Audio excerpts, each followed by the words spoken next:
बंधु माने आजिर एही कार्यक्रम को आपण मानकु स्वागत। आजिर एही कार्यक्रमटी वृष राशि व्यक्ति विशेष मानक पई बहुत गुरुत्वपूर्ण अटे। कारण आजिर एही वीडियो रे आमे माने वृष राशि मासिक राशिफल उपरे आलोचना करिबा। वृष राशि व्यक्ति विशेष मानक पई जून 2025 किपरि रहिबो से विषय रे जानिबा। वृष राशि व्यक्ति विशेष मानकर स्वास्थ्य, शिक्षा, प्रेम जीवन, वैवाहिक जीवन, भाग्य, कैरियर एवं व्यापार वाणिज्यर स्थिति किपरि रहिबो जून 2025 रे से विषय रे विस्तार भाबरे आलोचना करिबा। नवग्रहंकर स्थिति मध्य देखिबा। नवग्रह केउ प्रकारर फल प्रदान करिबारे सक्षम हेबे। एहा सहित अशुभत्व प्रदान करुथिबा ग्रह मानक पई किछि विशेष प्रतिकार मध्य जानिबा। सेथिपाई आपणकर जदि वृष राशि होइथाय तो वीडियोटी को स्किप न करी शेष पर्यंत निश्चय देखंतु एवं वीडियोटी को लाइक करी चैनलटी को सब्सक्राइब करि दियंतु। कमेंट बॉक्स रे भक्ति एवं श्रद्धार सहित जय श्री जगन्नाथ निश्चय लिखंतु। तो बंधु माने आसंतु आरंभ करिबा आजिर एही कार्यक्रम को जहां आपणकर जन्म राशि एवं चंद्र राशि उपरे आधारित अटे। तो बंधु माने राशि चक्रर 12 गोटी राशि मध्यरु द्वितीय राशि हेउची वृष राशि एवं वृष राशि राष्ट्राधिपति हेउचंती शुक्र। तेबे जून मास आरंभ रे आपणक कुंडलीर प्रथम भावरे विराजमान रहिबे सूर्य एवं बुध, द्वितीय भावरे विराजमान रहिबे गुरु, तृतीय भावरे विराजमान रहिबे मंगल, चतुर्थ भावरे विराजमान रहिबे केतु, दशम भावरे विराजमान रहिबे राहु, आपणकर एकादश भावरे विराजमान रहिबे शनि एवं आपणकर द्वादश भावरे विराजमान रहिबे शुक्र। तो सर्वप्रथमे आसंतु जानि नेबा आपणकर स्वास्थ्य किपरि रहिबो जून 2025 रे। तेबे कुंडलीर प्रथम भावटी होइथाय आपणकर स्वास्थ्यर भाव, इम्यूनिटी सिस्टम रो भाव एवं आपणकर प्रथम भावर अधिपति हेउछंती शुक्र, जे आपणकर द्वादश भावरे विराजमान अछंती एवं जून मासरे शुक्रंकर कोनोसी राशि परिवर्तन मध्य हिबार नाही। जून लास्ट आडको शुक्र निजर राशि परिवर्तन करिवे। तेबे बंधु माने द्वादश भावटी को कुंडली रे भलो बोली माना जाय न थाए। एहा त्रिक भाव होइथाय, रोगर भाव होइथाय। बंधु माने जेतेबेले प्रथम भावर अधिपति द्वादश भावरे गोचर करिथांती सेतेबेले इम्यूनिटी सिस्टम डाउन होई जाय थाए। तेणु जून मासरे आपणको आपणक स्वास्थ्यर ध्यान रखिबार अछि। विशेष करी जेतेबेले आपण बाहर को केउ आडे जाउछंती, ट्रैवल करूछंती, सेतेबेले आपणको आपणक स्वास्थ्यर विशेष जत्न नेबार अछि। बंधु माने जेतेबेले इम्यूनिटी सिस्टम डाउन होई थाए तो देह शीघ्र ही खराब हो जाय थाए।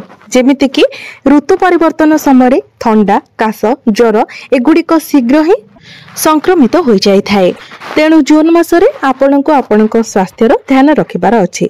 सेमिति किछि बड़ स्वास्थ्य जनित समस्या जदिओ नाही, एबोली छोट छोट समस्या आपणक स्वास्थ्य रे देखा देबो।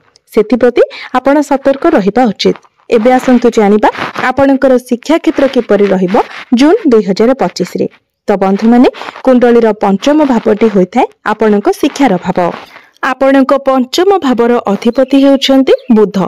बुध आपणकर प्रथम भावरे विराजमान अछंती एवं 6 जून को बुध आपणकर द्वितीय भाव को चलन करिवे।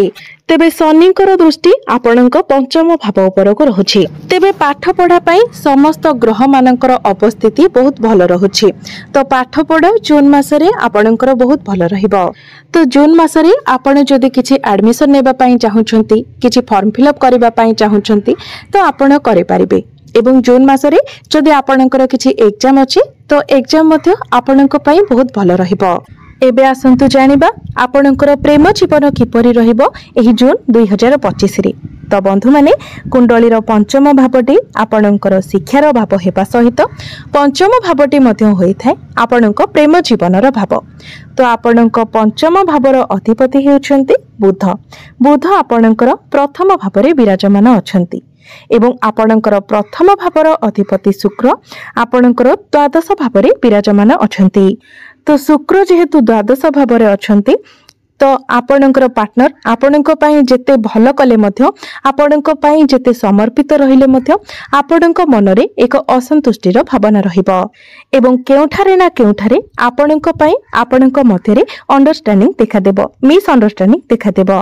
तो आपणकर पार्टनर को तरफरु आपणक पई सब किछि ठीक ठाक रहिबो किंतु आपण ही निजर प्रेम जीवन रे समस्या सृष्टि करिवे। तेणु आपण ही निज तरफरु सब किछि ठीक रखिबाकू चेष्टा करंतु। निजर बाणी उपरे संयमता रखंतु, क्रोध उपरे संयमता रखंतु। तो आपण जदि निजको कंट्रोल करंती तो आपणकर प्रेम जीवन बहुत भल रहिबो। एबे आसंतु जानिबा आपणकर वैवाहिक जीवन किपरि रहिबो जून 2025 रे। तो बंधु माने कुंडलीर सप्तम भावटी होइथाय आपणक वैवाहिक जीवनर भाव, आपणक जीवन साथीर भाव। आपणक सप्तम भावर अधिपति हेउछन्ति मंगल। मंगल आपणकर तृतीय भावरे विराजमान अछन्ति। मात्र 7 जून को मंगल आपणकर चतुर्थ भाव को गोचर करिवे। तेबे 7 जून पूर्वरु आपणको आपणकर वैवाहिक जीवन प्रति ध्यान रखिबार अछि। कारण प्रथमे तो आपणक सप्तम भावर अधिपति मंगल तृतीय स्थान रे विराजमान अछन्ति। तृतीय स्थानटी को कुंडली रे भलो बोली माना जाय नथाय। तापरे पुणी मंगल तृतीय भावरे नीचस्थ अछन्ति। तो 7 जून पूर्वरु आपणको आपणकर वैवाहिक जीवन प्रति विशेष ध्यान रखिबार अछि। किंतु 7 जून को मंगल जेतेबेले चतुर्थ भाव को चलन करिवे तो 7 जून परे आपणकर वैवाहिक जीवन बहुत भल रहिबो। जदि पूर्वरु जहाँ भी किछि समस्या आपणकर वैवाहिक जीवन रे रहिथिला से सब दूर होई जिवो। आपणक मध्यरे भल पाइबा बढ़िबो, ताळमेळ भल रहिबो, आपणक मध्यरे अंडरस्टैंडिंग मध्य भल रहिबो। 7 जून परे आपणकर लाइफ पार्टनरकर कैरियर रे मध्य ग्रोथ आसीबो, भाग्य रे मध्य ग्रोथ आसीबो। एबे आसंतु जानिबा सबुठार गुरुत्वपूर्ण विषय वस्तु आपणकर भाग्य, कैरियर एवं व्यापार वाणिज्यर स्थिति किपरि रहिबो जून 2025 रे। तो बंधु माने कुंडलीर नवम भावटी होइथाय आपणक भाग्यर भाव। आपणक नवम भावर अधिपति हेउछन्ति शनि। शनि आपणकर एकादश भावरे अर्थात लाभ स्थान रे विराजमान अछन्ति। तो सबुठारु बड़ कथा हेउछि आपणक राशि रे शनि दोष नाही, अर्थात शनि 7.5 किंबा शनि 2.5 कोनोसी भी दशा आपणक राशि रे चालू नाही। गुरुंकर दृष्टि मध्य आपणकर दशम भाव उपरकु रहुछि। तो बंधु माने निश्चित भावरे जून मासरे संपूर्ण भावरे आपणको आपणक भाग्यर सपोर्ट मिलिबो। किंतु शनिंकर दृष्टि जेहेतु आपणक प्रथम भाव उपरकु रहुछि तेणु आपणक मनरे गोटे प्रकारर डाउट रहिबो, शंका रहिबो। किंतु एसबु को आपण अवॉइड करि दियंतु। कारण प्रत्येक कार्य रे आपणको सफलता मिलिबाकु जाउछि। आपण जदि किछि शुभ मांगलिक कार्य करबाकू चाहुचंती, किछि इन्वेस्टमेंट करबाकू चाहुचंती, किछि बड़ डिसिजन नेबा पई चाहुचंती, कोनोसी बड़ जिनिस किना किनी करबाकू चाहुचंती तो प्रत्येक क्षेत्र रे आपणको भाग्य साथ देबो। तेणु आपण मनरे कोनोसी भी प्रकारर द्वंद्व न रखी आगको बढ़ंतु, आपणको सफलता मिलिबो। एबे आसंतु जानिबा आपणकर कैरियर, आपणकर कार्य क्षेत्र किपरि रहिबो जून 2025 रे। तो बंधु माने कुंडलीर दशम भावटी होइथाय आपणकर कैरियर भाव, कार्य क्षेत्र भाव एवं आपणकर दशम भावर अधिपति मध्य शनि हटंती। तो शनि आपणकर एकादश भावरे विराजमान अछंती, किंतु आपणकर दशम भावरे राहु विराजमान अछंती एवं 1.5 वर्ष पर्यंत राहु आपणकर दशम भावरे ही रहिबे। तो एही 1.5 वर्ष भितरे आपणकर कैरियर रे किछि ना किछि परिवर्तन निश्चित भावरे हेबो। आपण जेउ भी कार्य करूछंती जेमिति भाबरे करूछंती हुए तो आपणकर प्रोफाइल चेंज होई पारे किंबा आपणकर सीट चेंज होई पारे, किछि ना किछि परिवर्तन निश्चित भाबरे आपणकर कार्य क्षेत्र रे हेबो। स्थान परिवर्तन मध्य होई पारे। एहा सहित राहु आपणकर दशम भाबरे गोचर करबा फल रे आपण हार्ड वर्क न करी स्मार्ट वर्क करबा को पसंद करिवे। राहु हेउछंती रणनीति, राहु हेउछंती चालाकी, राहु हेउछंती चतुरता, राहु हेउछंती बुद्धिमता, राहु हेउछंती टेक्निक। तो आपण जदि कोनोसी भी टेक्निक फील्ड रे अछंती, आईटी रे अछंती, इंजीनियरिंग फील्ड रे अछंती, एआई रिलेटेड कोनोसी भी कार्य आपण करूछंती किबा कोनोसी शॉर्टकट रे आपण कार्य करूछंती, आपण जदि इन्फ्लुएंसर अछंती किबा ऑनलाइन रे कार्य करूछंती, इंपोर्ट एक्सपोर्ट रो कार्य करूछंती तो ए सब क्षेत्र रे एही 1.5 वर्ष मध्य रे आपण को बहुत अधिक सफलता मिलिबा को जाउछि। तेबे बंधु माने आपण गोटिए कथार ध्यान रखिबे जे जेमिति आपणक भितर को गर्व किंबा अहंकार भावना न आसे। कारण गर्व एवं अहंकार हेउछि विनाशर कारण।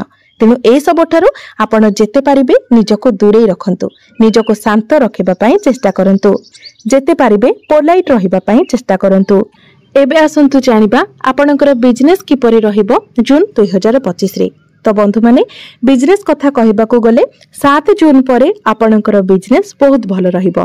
बिजनेस रे आपणकर ग्रोथ हेबो, आपणकर बिजनेस आगो को बढ़िबो, बिजनेस रे आपणकर इनकम मध्ये भलो रहिबो, तो आपणकर फाइनेंशियल ग्रोथ मध्ये हेबो।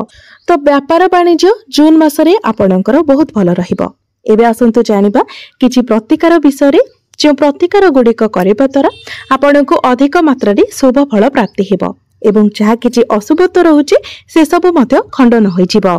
तो सेथि पई जेहेतु आपणक राशि रो अधिपति शुक्र अटंती, तेनु प्रत्येक दिन आपण शुक्रंकर बीज मंत्र 108 थर जप करंतु। प्रत्येक दिन आपण हनुमान चालीसार पाठ करंतु। प्रत्येक दिन आपण गायत्री मंत्रर जप करंतु एवं प्रत्येक दिन आपण उदित सूर्य को तंबा पात्र रे जलार्घ्य अर्पण करंतु। एहा व्यतीत 15 जून पूर्व आपण निजर क्रोध को टिके नियंत्रण रे रखिबा पई चेष्टा करंतु। तेबे बंधु माने आपणकर जीवन मंगलमय हेउ, एहा ही ईश्वरंक निकटरे मोर प्रार्थना।